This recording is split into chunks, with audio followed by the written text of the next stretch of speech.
What's up, everybody? It's the Slickster, the Silver Fox Entertainment, bringing you another section of this book. Had a lot of requests. I've been busy the last couple of days, but I'm here now. So let's just jump straight into it. We left off on 16, so we're going to jump right into 17. It says, Chapter 17, Who the Hell is Alfred? April 11th, 2007. I've been waiting months and months for my day in court. Innocent until proven guilty? My ass. Guilty until proven innocent is the only reality of people that are locked up. And don't let anyone tell you otherwise. Because if it wasn't that way, then why would they treat you like shit when you're in jail? Think about it. I went over what I was going to say in my mind a million times. I even wrote it down. I was ready. I figured I wasn't the only one when a CO knocked on the door and mouthed, "Attorney visit." My guy, Mr. Z. I was so excited I jumped into my jumpsuit and ran to the door. I was baby stepping so fast that the shackles were eating my ankles up, but I didn't care. I'll worry about that later. While approaching the attorney visit booth, I could see a bald patch on the back of Mr. Z's head. There's my guy. The CO popped the door. I shook hands with him and sat down. "What's up, Chief?" I asked. He shrugged. He said, "I've been talking with the assistant DA about your case. Everyone knows tomorrow is your court date. She wanted me to show you this." "Show you what?" He reached down for his briefcase, removed a manila folder, put it on the table, opened it up, and spun it around so I could see it. It said, "Alfred plea of guilty to a felony," across the top. There were stipulations of sentencing in the middle. They included the fact that the Commonwealth was willing to drop the second, third, and fourth felonies that I had received days earlier, and agreed not to pursue any other felonies where I was actually apprehended in Orange County. Across the bottom of it, it said, "An active term of 20 years. 20 years? What the fuck? 20 years is a good deal. Good deal. I spit it out like it was dirty. Yeah, I can see that. You ain't got to do it. Who the hell is Alfred? What does he got to do with this? Alfred isn't a person, it's a guilty plea. It's a plea that's offered by the Commonwealth because there is sufficient evidence to convict you, but without actually admitting that you committed the crime. Attempted capital murder of a police officer is a Class 2 felony, and it carries 20 to life. You're only 23. Keep your nose clean, and you'll be out before you turn 40. His voice faded off, and all I could think about was that DA's forked tongue saying, "You'll wish you took the 40 when I'm done with you." Plus, the judge can suspend any or all of that sentence. Suspend? What does that mean? It's time taken off your active sentence and put above your head just in case you get into trouble again. I scoffed. Here I thought today was going to be a good day. They don't gotta worry about me. When I get out, I'm getting the fuck out of Virginia. Where did that come from? He removed his glasses and leaned forward until we were damn near nose to nose. He said, with all sincerity, "Look, man, I'm doing the best I can for you. Maybe if you play ball, they won't give you the whole 20. I spoke to the judge about your..." I cut him off. "You know him?" "Yeah, we play golf together. I know it seems like a lot to take in. I know that. Believe me, I do. But I just don't think we're going to be able to prove that you didn't try shooting him. He has a flash burn. That means that the gun was really close to him. Even if you didn't try to shoot him, you still caused injury. Or maybe it was a severe case of road rash," I thought. "You ever think about that? It ain't like I can just go there and say if I wanted to shoot you, I would have." He nodded in agreement. Big facts. "How much time do I have to make a decision, Mr. Z?" He put his glasses back on his face. "Right up until we go into the courtroom tomorrow. Hey, look, I need to call my mom and see what she says about this." He nodded, grabbed the folder, and shot his hand out for me to shake it. I shook it, even though I didn't want to. He knocked on the window, the CO let him out. The walk back to the pod was really long and really slow. My head was spinning. This shit's about to get realer than a 3D movie. When I got back to the pod, the phone was mysteriously cut off. Everyone in the pod said that it had been off before I left. The next day I went to court. The Alfred plea was accepted and signed by all parties involved. Sentencing was scheduled for June 28th, 2007. Alright, look, this part right here really sucks. Alright? Straight up. I'm going to read it, whatever. Chapter 18, verbatim. It says, "Dear reader, this is a true and exact copy of everything that was said in the courtroom. I copied it from my transcripts. Thursday, June 28th, 2007. Where were you at? The court. Is there anything you'd like to say before you are sentenced? The defendant. Me. Yes, sir. I knew that today was going to be an emotional day for everybody, so I took the time took the time and wrote something, and I'd like to read it. First of all, I'd like to thank God for not letting me die twice on September 14th. When that guy put that gun to my head at 7-Eleven, I'd never been so scared in my entire life. My whole life flashed before my eyes. After that happened, all I could think about was getting home. All of my construction tools were stolen off of one of my jobs, my bank accounts overdrawn, and like my mom said, my dog Slick, who I'd had for 5 years, went under a fence on December 20th and has been missing ever since. It seems like one night's mistake has turned into an ongoing nightmare that I can't wake up from.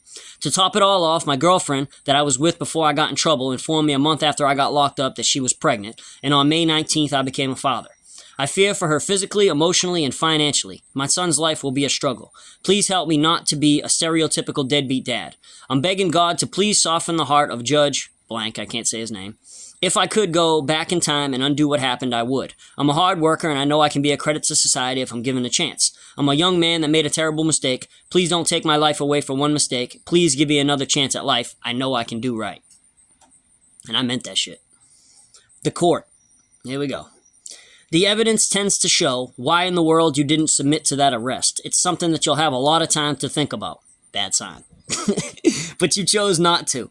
And the other thing that is significant about the degree of violence that you took, were willing to use that night to accomplish what you wanted to accomplish. It's not as if you wanted to fight him. It's not as if you picked up a pipe and wanted to hit him. None of that stuff. These people are exposed to that frequently. You didn't do that. What you were willing to do is fire a gun, and a large one, if I can add, at him. That's chilling, Mr. De Silva. So despite your age, despite your relatively blame-free life to this point, speaks to me eloquently in support of the proposition that you need to be incarcerated. And I'll tell you why. Because you did a thing that was wrong and you need to be punished for it. Because you need to be deterred from this kind of activity in the future when you get out of prison.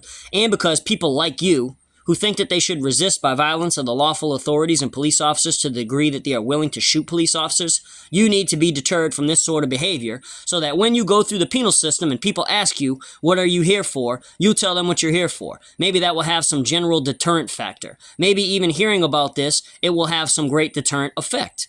Your counsel showed me today the guidelines for attempted first-degree murder, and I'm sure he showed you. And thereabout, he said, I'll take him at his word. 2 years, 9 months to 6 years, 7 months. The offense to which you've pled, for which there are no guidelines for, is punishable by a term of incarceration of 20 to life. A different kind. It's a different kind because the legislature sees fit to make it that way. It's different because it recognizes the risk of police officers run on while they do their business in the streets. They have to approach cars, and they don't know what they're going to approach in them. They do approach cars. They are sometimes subjected to violence, and the legislator has decided that this sort do approach cars. They are sometimes subject to violence, and the legislature had decided that this sort of punishment is appropriate to deter violence against them. That's just the way it is in this world. So the fact is that when is an appropriate sentence for you in this case? That's a question I'm faced with, and I thought about it a great deal. Considering everything you considered, everything I've heard today, the fact of the offense and the like, I'm going to sentence you to serve 30 years in prison. There was probably like a whole 2 minutes in between that. I don't know. It was maybe because I felt like my heart was going to explode. It was going really slow and really fast at the same time. It says, I will suspend 10 years of that sentence. You will be placed on 10 years active probation upon your release from confinement. That's an effective term of 20 years to serve, Mr. De Silva. I think that's appropriate under the circumstances of this case. I remand you into the custody of the sheriff. Whereupon, at approximately 11:55 o'clock a.m., the hearing in the above entitled matter was concluded. Damn. That's how quick it can happen. You fuck up out there in these streets, they got a spot for your dumb ass. It doesn't matter if it's a little thing or a big thing. They got all kinds of extra rooms down there. It's overcrowded, but they'll just keep stuffing you in. They don't give a fuck. Alright, it's only 9 minutes. We're going to go into chapter 19. This is the aftermath. This shit's real. Alright. When I got back to my cell, I crawled into bed and pulled the blankets up over my head. I wasn't tired, but I wanted to be alone with my thoughts. I needed time to reflect so I could process what had just happened to me. As far as I was concerned, the judge crushed any hopes that I had of getting out of prison alive. I had no idea what was in front of me.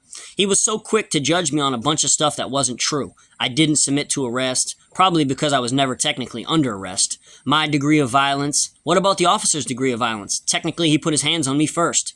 Trying to accomplish a task. What task? Getting home? Could have fought him. How? Through the truck of the window where he put his hands on me? Could have hit him with a pipe. Who rides around with a pipe in their truck? If we both had pipes and he hit me first, of course I would have hit him back. Fire a gun and a large one? Yeah, I fired a gun once, and what does the caliber matter? Plus, he fired at me 3 times.